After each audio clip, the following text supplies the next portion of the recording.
So on day one, I have to figure out that if this is all that I'm going to charge, will the system pay for itself? Will it be economically viable? That cannot be afterthought. That has to be built in from day one. And once, so if you find a solution, so there are three parts of it. First of all, is it technically doable? Second is it economically viable? Third is change management. The change management is where we'll have to introduce it and convince the user, get them to start using it. In this case, the cities. Not an easy task. But let me tell you, if you do it in one city and show that it works. Hi, wherever you're joining me, I hope you're doing well. Welcome to India Tech Report, a podcast dedicated to chronicling the growth of India's deep tech and climate tech ecosystems. I'm Hari Arakli, and in this episode, I'm joined by Professor Ashok Jhunjhunwala, a doyen among India's champions of technology-led innovations for the masses, to discuss his latest moonshot venture at the ITEL Foundation. ITEL stands for Immersive Technology and Entrepreneurship Lab. After decades of bridging academia and industry at the IIT Madras Research Park, over the last 2 years, Professor Jhunjhunwala has been chairing this ambitious industry consortium-led initiative to transform India into a global product nation. In this conversation, we dive into ITEL's unique model of forming scientific consortiums and nurturing young ranchos. Remember the unforgettable character from the movie Three Idiots, played by Amir Khan. To solve India's most entrenched infrastructure problems, such as the need for affordable and reliable rapid mass transport, for example, or eliminating waterlogging in our cities after rains and floods, and slashing chemical fertiliser dependence in agriculture.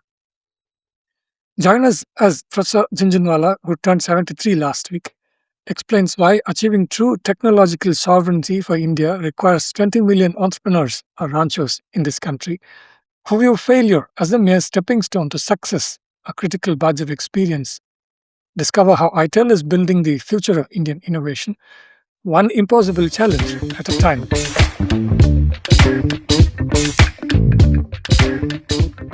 Professor Jhunjhunwala, thank you for making time to do this. But also, firstly, congratulations on the biography. I think the book is now being very well received, Roots and Wings. And over the last 2 years, you've been building ITEL.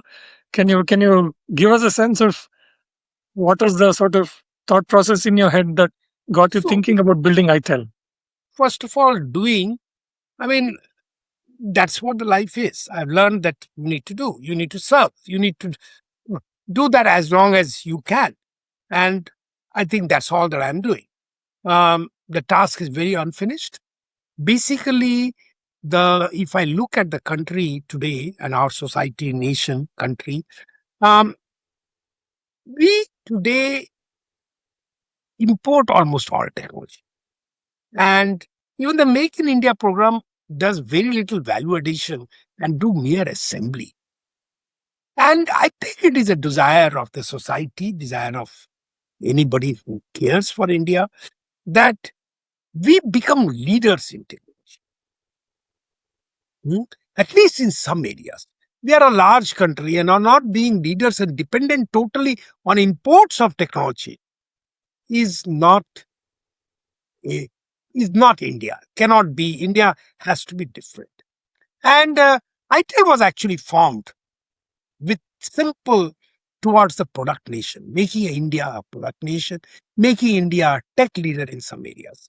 And it was actually formed by a bunch of industrialists, mostly IT industrialists, who kind of pulled me out when I was about to just get out and retire from the research park and incubation cell.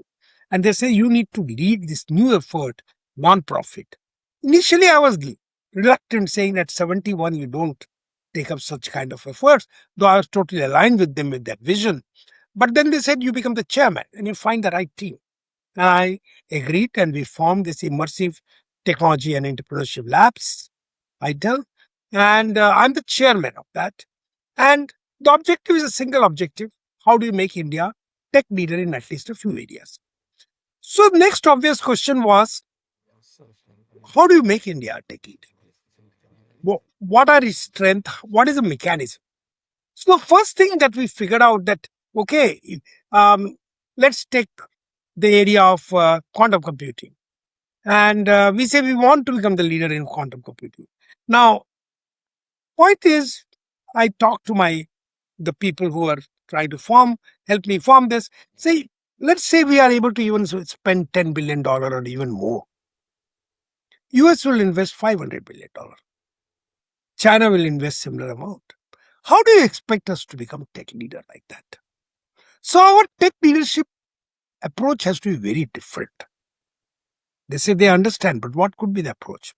I said, first of all, there are two strengths of India that I have always felt can take us towards tech leadership. First, we have 150,000 scientists in the country.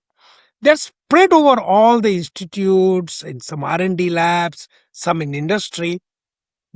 And in any one area, there are maybe 10 to 12 very, very good ones, but not in one place. So we said that these, however, they are valuable. Of course, most of them primarily publish papers rather than do translation, but that's in the current situation. But they are very good. And our second strength is our youngsters, 22 to 25 years youngsters who at IIT Research Park and Incubation Cell, I was fortunate to get a large number of them. And we created these companies and created technologies which were otherwise were wouldn't have been even thought of. They are they're very good. They're not ready. When they come to us, they are not ready. They come from fairly ordinary colleges and they're not technically ready. Business wise, they are not ready. But if you nurture them, the amount of energy and capabilities that they have comes out. And that's what makes India different. Immense number. So these two are strength. Then what we said at ITEL, we will not pursue just, let's also pursue quantum computing. But we will take up the impossible problems of India. Impossible, serious problems which we believe has no solution and people would have given up. We'll say we will take up those problems. And then we'll try to create a consortium of scientists from multiple institutes, because as I said that in one area you don't find enough number at one place, and these scientists are not used to necessarily working together, but we'll create a consortium to get them to work to solve impossible problems. And we will have a number of startups, these youngsters who have immense amount of energy. We'll nurture them and get them started. So each consortium may have 5, 7, 10 scientists, 5, 10, 15 startups, and we'll go all out to solve that problem which does not seem to have solution, because these are societal problems, and we do not mind failing because they are very difficult problems. We will get up again and retry, and if we continue doing it, we will win. And we said that that's what I will do in ITEL. Obviously the question next came, very good idea, what are the kind of problems? So I threw it back onto them. You live in cities. What are the big problems that you perceive? Of course, immediately answer came, traffic congestion. We take an hour, 15 minutes, hour and a half to travel 10 to 12 kilometers home to office. I seized upon that. 2.5 hours on road every day for almost everyone. This is not the future of India. We said we will solve this problem. And we will put a target that you can get from home to office in 20 minutes if it's a 15 kilometers. If it's a 20 kilometer, you may take 24 minutes. People said it is impossible. I said, let's make it more impossible. Let's add to it that it has to be only green energy and highly energy efficient. Rules out flying and all those. It has to handle the peak traffic of the city. Must be buildable in existing cities, not new cities, and must be affordable so that the lowest income person travels, and must be so comfortable that people like you can travel. So again, people smiled. And I said, well, this is the kind of smile that I have seen when we went on to say we will make telephony available on demand when there used to be in 80 or waiting list in 90s. And this is the kind of smile that we saw when at State Bank of India, I had got up and said, say, we'll like a mobile to mobile payment from anybody's mobile of whichever make to anybody's else's mobile of whichever make from um, uh, any operator to any operator, any bank to bank, another bank. And we created Mobile Payment Forum of India, which I chaired for 6 years. So I said, well, these are impossible problems that we have to take up. And traffic congestion is one problem. And over the last 2.5 years, we have worked on it. And I think today we are 95% confident that we are getting to a solution. Still very difficult. Even this morning, I got a long mail of a person who spent 14 hours yesterday on field and 6 hours on in the night working, looking at the searching for solution on the web and answering, using some AI to ask questions and giving answers. Lots of problems. Almost looks like it's not possible. But I think we will solve those problems and we will get the solution. So if we solve problems like this, we will become technology leader. And this is not the only problem. We'll take 10, 15 problems like this. The second obvious problems become that severe waterlogging with increasing erratic rainfall. You get severe waterlogging in cities today 2 times a year. Severely impacts life, hurts the economy. The lowest income people gets affected the most. And our simple statement is we will free this city of waterlogging. A third problem one can take up, saying that our cities are full of garbage today. The garbage dumps and then somebody letting a fiber, impacting even the air quality. A problem that we will ensure that every bit of garbage is recycled and reused. We can go on and on. We said rural areas, our land today use chemical fertilizers to grow crops. Hurts us in many ways. First, huge imports, bad for environment because GHG emissions. Our soil get eroded and water table goes down. And there appears to be no solution. And exactly what we'll do, we'll use biofertilizers, we'll use bacteria-based fertilizer and pesticides. We'll use it along with the compost coming from the garbage. And we'll go all out to figure a way. We'll do all the measurements in the IoT, in the agriculture, and we will solve the problem. So these are the kind of problems that ITEL is trying to take. There are many others. Like one other thing that I will say, cybersecurity today is in only namesake. Every piece of equipment is imported. Now, if somebody wants to shut us down, we are in trouble. Remember, over last 2 years with whatever is happening in the world, we have seen that unless a country like India has enough sovereignty and have sovereign technology, we cannot stand up.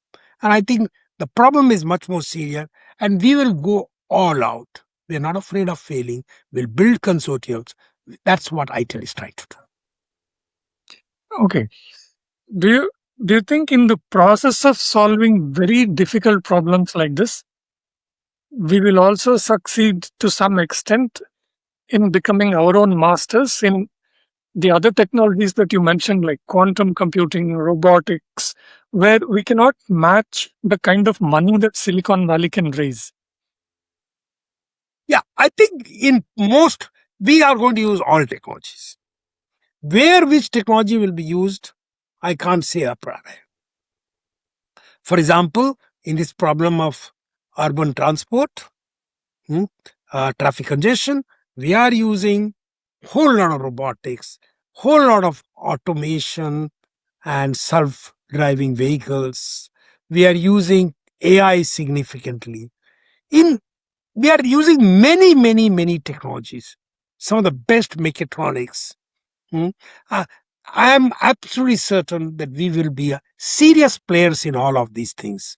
huh, uh, as we go on. So I'm clear that if we solve our problems, deploy it widely in India, deploy in the world. Remember, when we started wireless in 90s and wireless telecommunication, we were no novice, no one. We succeeded in building our connect system much before any other wireless came up and made it very cost effective. The other thing is making it affordable in India, cost effective. And that kind of pushed that all wireless technology became very, very cost effective. And today we have not only solved the problem, but what we also did that while there were some setbacks to our early effort, I helped create this company called Tejas Networks. And our full team, which was working on our solution earlier at Midas, pretty much moved to Tejas Network. And today Tejas is one of the 6 companies in the world which has 5G technology. So the the result of this kind of work is definite leadership. Of course, huge amount of work has to be done afterwards. Nothing happens automatically, but we will motivate enough number of people to start working to get leadership. So, staying on the theme of identifying, in the first place, identifying the right problems that we need to attack. Do you think in the VC funded ecosystem in India, and we have a very nascent deep tech ecosystem, do you think our entrepreneurs are actually identifying the right problems to tackle? Now, individual startups will, of course, take up specific problems. Consortium will take larger problems. It is a consortium which will identify the right startup, give them the context, add them to their startup, their consortium, and drive them. If you are talking about cleaning our water pipes, underwater drains, because otherwise the waterlogging takes place, we'll use all kinds of technology. And as we use these technologies, we become very good at it. And we have the scale, and we have to make it, first of all, if we have to make it affordable to Indian context, it has to work in Indian context. It will scale in Indian context. And while doing it, we will be the leaders. As far as funding is concerned, let me tell you, there are, for efforts like this, 3 kinds of fundings are required. In fact, this question was asked to me by founders. Over 10 years, we have a 10-year goal. What kind of funding will you require? I said there are 3 kinds of funding. One is the grants, CSR, donation, etc. Second is government funds. Third is VC funds. Then I went on to say that we'll find a way to leverage 5,000 crore rupees of government funds and 10,000 crores of VC funds. But we will need 500 crore rupees of grants and donations. We are talking about only 3% or 2.5% being grants and donations. Why are we talking about that? That grants and donations helps me take up impossible challenges. Try out where things will certainly fail. Neither the VCs will allow me that liberty, nor will the government grants allow me that liberty. I need that to trigger. I go to a certain stage, start that, get to a certain stage. At that time, we will leverage government funds. We will leverage enough. Fortunately, there is enough government funds and VC funds in India. VCs will come once they see the first demo working. They will immediately. Will not be any problem. But when I talk at a concept level and where chances of failures are very high, and we also recognize that, the funding will become very difficult. So our approach is very different. Consortium approach, individual starters will be very focused, and they will take the VC funds for that very focused work. But we will require all 3 kinds of funds. So, at the other end of this supply chain or network, maybe even at the edge of the network, what are your views on who will be the buyers of these technologies and services that you create, and how will they be commercially viable? Yeah. So I think the commercial viability cannot be afterthought. When I start the problem that I will remove congestion and I'll find alternate transport system, on day one, I have to start thinking about the basic economics of a system like this.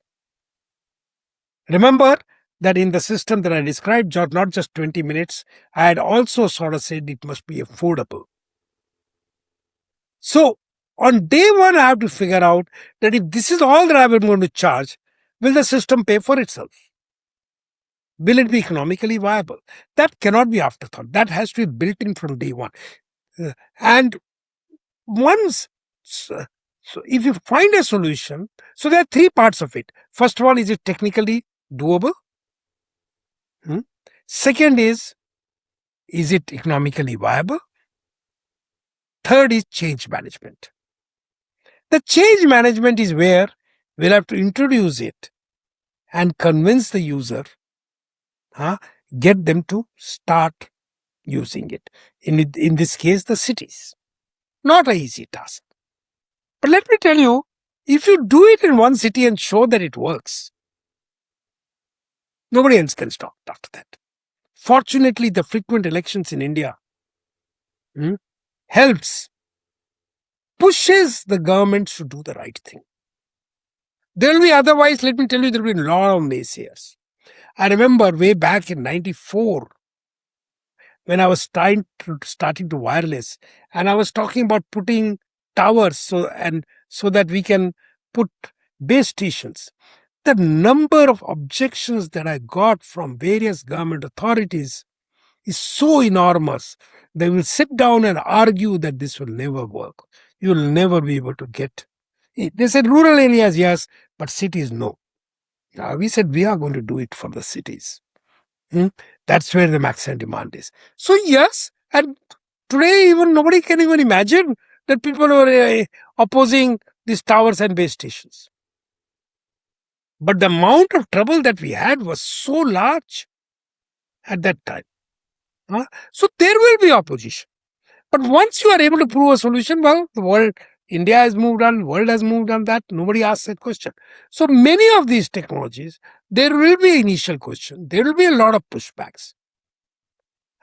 But fortunately, we'll have to find one person. So in this transport solution, we have a model working in Research Park at a rooftop. Something is working very, very early. Not even, I will say, not a prototype. Full-scale prototype is now ready, but we are doing it in another place in Chennai. But while this was there, Chandrababu Naidu happens to visit this place, and we told him that we will get there in 20 minutes. He spent about 10 minutes trying to figure out what it is. And he says, what is the next step? I said, we'll do a full-scale trial somewhere in the city. Then we'll go to Sri City. And Sri City happens to be in Andhra Pradesh. One of our founder of ITEL has driven the Sri City. So we have time with them and doing it on elevated corridors. That's where our system will work, and we'll do the full-fledged trial there.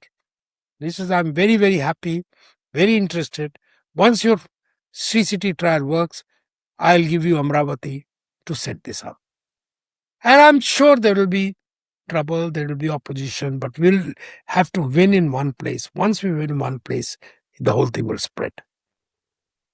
This is the one in collaboration with IIT Tirupati, I'm thinking. And this we are doing it ITEL, IIT Madras, IIT Tirupati, IIT Hyderabad. And the industries which are working very closely with us, number one, Bharat Forge, and number two, L&T. And I will sort of say I would have done, probably not done as much, would have done some helping some individual startups or companies and all that, would have taken a backseat. But when this group of people kind of pushed me, I was willing to take this up.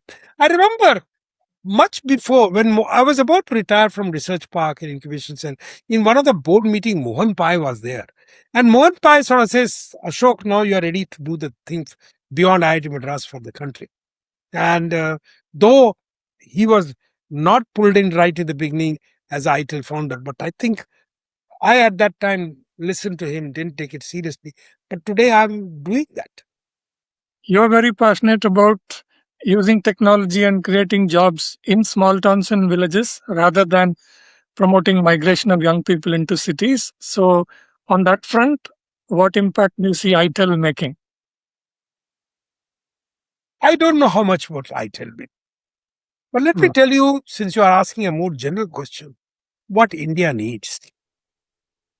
And one of my strong linkages is to Mahatma Gandhi. He always thought the entrepreneur on a business, he put it in a very different pedestal than pretty much any other leader has done it in the country. He always thought that that was a very strong Indian concept of entrepreneur.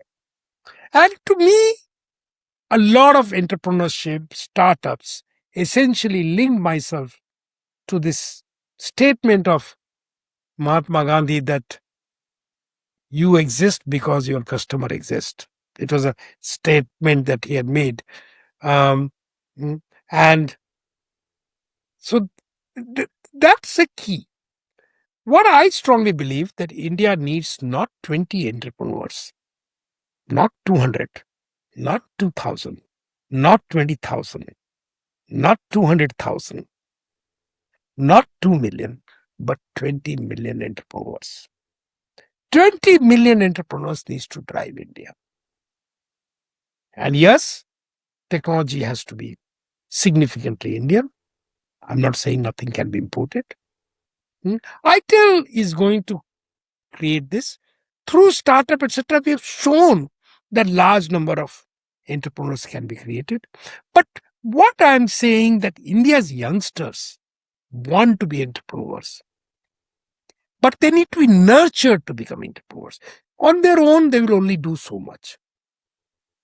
So if you ask me from a point of view of small town, villages, and the country's program should be 20 million entrepreneurs who are able to make a difference to the country. Uh, you know, uh, I'm not that much of an expert on China, but to a limited extent, my knowledge, I think they have done that, and that's the reason they are moving so rapidly. We unfortunately did not.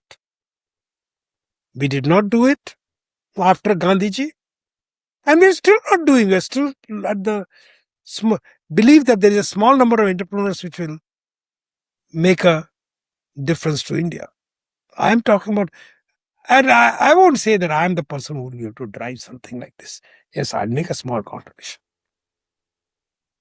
Okay. I want to ask you about specific individual startups, whether in the IT ecosystem or in general in other hubs in India. I mean, there are some examples that are successes like Unifor and Aether and others, now Agnikul and Skyroot, and of course in space. So, briefly, my question is what can be the playbook for India's young deep tech entrepreneurs when they're competing against so much more money? You know, I think when you start building a company, whether it was Unifor or Aether, you don't even think about that. Why are you thinking about uh, let the companies exist? You build your own company. You make it successful. You grow that company. And as you grow the company, you learn how to compete. You are not you are below their radar. They are not even thinking about you. They will not even I'm not sure how many. I mean, today, yes, people will look at Unifor and uh, uh, Aether and consider that they are maybe they consider them a competitor. And that's a time the strategy has to figure out how do you really compete with them. But for a long journey, till about 3 years back, they were not. So you are below the radar. You grow the company. There is enough market in India and outside India. You grow your country. If you start thinking that you'll have to compete with the best ones, the biggest ones, it will be impossible. For example, when we built these Tejas networks, we knew that Huawei is there and Huawei is becoming a giant. I knew that they will make it difficult for us. But initially we built something, optical fiber. We secured some reasonable market in India, grew up to a certain size. There were various events that were helping us because Huawei was our probably big competitor. We wouldn't have been able to frontally compete with them and for long. Then we actually brought in wireless also inside this. We brought in, and now the company became fiber plus wireless, so become a serious technology. I would still say not comparable to Huawei. Nowhere. But the market exists even without. Today it is one of the 6 companies. Huawei is there, ZTE is there, Ericsson, Nokia, Tejas and Samsung. These are the ones which have 5G technology. And so I think this question, frankly speaking, would not or should not bother an entrepreneur. If it is bothering, we are unnecessarily burdening the person. Too small to even think. But you carve a market. You have to win in the market. Keep growing. You will get to a size, then you will think about large competition. Okay. I have maybe 2 or 3 questions before I let you go, sir. Switching a little bit to another topic, but while staying on funding, I want to get a sense of your view of what might be the longer term impact of the RDI fund. So I will not take just RDI fund. I think one good thing is whether it's RDI fund or SIDBI fund. SIDBI fund is also fund of funds. And I'm told that NPS also has some fund of funds. Now, fortunately, these funds fund the venture capital in India. By the way, I am on the investment committee of SIDBI. And we are coordinating with RDI and NPS and others. Basically, we are funding the venture funds, which will fund in turn the deep tech companies in India. It becomes our job to ensure that they really fund deep tech companies in India. Now, will they always do this? Will there not be pushes and pulls? Does not matter. There will be, the funds are large. We are talking about 20, 30, 40,000 crore rupees. And we have to keep driving it. If we don't focus, this can get us into trouble. But we will push them to fund deep tech companies. We'll look at all the gaps. For example, yesterday I was talking to one of the company, and there are various value of deaths that take place. When we incubate, for example, ITEL is incubating company, 10, 20 lakhs and some grant, 30 lakhs or so, we are able to get them early. The next, if the company is doing reasonably well, you require between 4 crores or 1 to 5 crores. We can call it angel fund or seed fund. There are a lot of angel funding, but not easy for every deep tech company to get that. So that's one place where we like all these funds that we are funding to play a role. And the next is the pre-series A, which may probably 5 to 15 crore or so. Now, so I was talking to one of the funds yesterday. I said, you are only focused on Series A and maybe at some time pre-Series A. You need to put 10% or 7% of your money in this early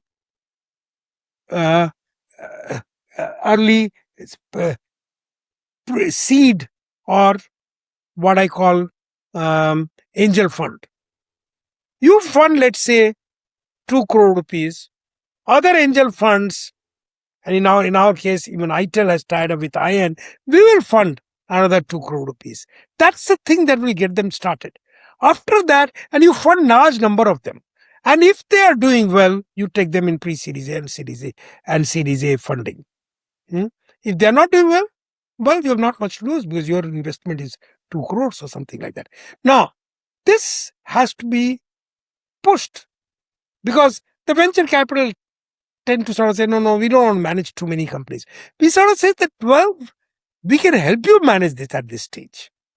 But you need to fund that because if you start them, you won't be able to grow enough. So India will require all these different mechanisms and it will continuously evolve. Anything that I'm saying that in this regard, a year down the line, I may be saying somewhere else because I may see bottlenecks somewhere else. So this is not something that is cast in stone. But at every step, we'll see what part of this startup, deep tech startup, going all the way to becoming larger company is where are the bottlenecks, and we have to work to remove the bottlenecks. Yeah, that's an interesting point. Deep tech company becoming a larger company, even with Tejas networks, can we make the argument that they did not sort of maybe meet the promise or potential of becoming a really large company, but We're now also growing? very lucky that the Tatas finally took that. Fair I enough. mean, this Fair is enough. something that we pushed because at that stage, if somebody like Tata does not take it up, it cannot compete with Huawei. We pushed Tejas up to a level where we could push. Mm. After that, our large companies has to take it up. Do you see that changing now in India? Do you think an Agnikul I can? am still critical of large companies in India. They prefer to just get technology from outside.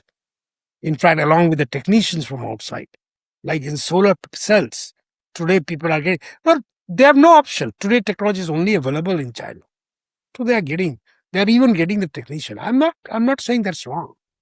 But while they are doing it, they also need to then acquire Indian companies and scale. Yeah, And let me tell you, it is not just acquisition. You can acquire and kill those companies also. You need to acquire and push them hard to win and become serious global player. So acquiring is the first step. The next step is then really align with the vision that we will become a serious global player. So our, uh, uh, I don't want to start naming. For example, I do see Bharat Forge, and to some extent L&T has that kind of vision. Not every other large companies have that vision. Yeah, that's the thing. I mean, something like SpaceX acquiring Cursor for $60 billion. I mean, just looks insane to us here in India. But can we even have one of the large So conglomerates acquiring for Indian $2 billion? companies will then try to give a very minimum. So the good part is when Tata acquired Tejas, I think they gave some reasonable value and they've tried to grow. But I think they need to push more. They push Tejas more. I'm no longer on the board of Tejas. They need to make it a leader in the world. If they do not, it's a failure of Tata leadership sitting on Tejas boards. Okay, so a related question, which I wanted to ask, and this is an interesting segue just now. Through the course of the conversation, you mentioned that setbacks are natural. In your own experience, how would one deal with setbacks? Tactically, strategically, and mentally, what do you think should be the playbook? Well, we can start with what do we see at the incubator? And when I say with the incubator, I also remember when my child was growing up. When the child was about to stand, one leg up, second leg trying up, we knew that he's going to fall. Am I always going to? I will see that child does not get badly hurt, but I let the child fall. Because if the child does not fall, next time the child will not learn to stand up. Same thing as the child takes the first step. Again, child will fall. You have to just ensure they don't fall very badly and get very badly hurt. But you have to allow. I think the same thing that we do with ITEL is very clear. We, with our startup, we do that. Hmm? While we teach them to stand up and teach them to walk, we'll also allow them to fall, fail. Be there after they fall and fall to again help them stand up again and they try. Without that learning, nothing can succeed. Hmm? So we help them in every stage. We help them raise money, but again, raising, they are one who don't raise money. Even there, we let them fail. They'll learn only from that. Hmm? Failure is a very, very important component of learning. You stand behind them. So whether as a parent you are taking care of a child, as an incubator you are taking care of your startups, hmm, you have to allow them to grow. Once they are grown, hmm, your relationship totally changes. It's a very much the way your relationship changes at the age of 14 years for a child. Till then, it is your child. Huh? At the age of 14, the child wants to become independent. And you have to allow them to become independent. Hmm? Let them go astray. Let them go away from you. Of course, you'll almost feel, why is that happening? But that's also a very important step. I think this is what our incubators have not learned. First step, allow them to fall, just hold them enough, do that. And when they grow to a certain stage, allow them the leeway to get out, not be dependent on you, not in any manner controlling you. Your task is you don't look at returns. A parent does not look at returns from a child. And the child always gives return. That's a different issue. I think our incubators in India are failing today when they are thinking of returns. They will get the return. In fact, IITM Incubation Cell, the 350 companies that are incubated till June 2024 when I got out, today the value is 70,000 crores. And they have given immense returns. But did I think about the returns? If I thought about returns, I would have hurt the company, hurt the growth part. I think this is another very important. So at every aspect, whether it is a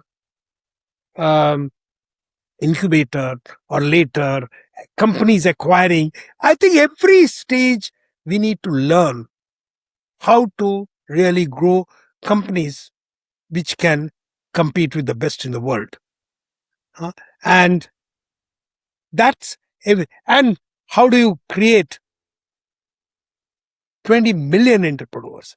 A country has a lot to learn. We have made the beginning. I'm very happy at what I see, in which I have also contributed last 25 years. But I think these are the first steps.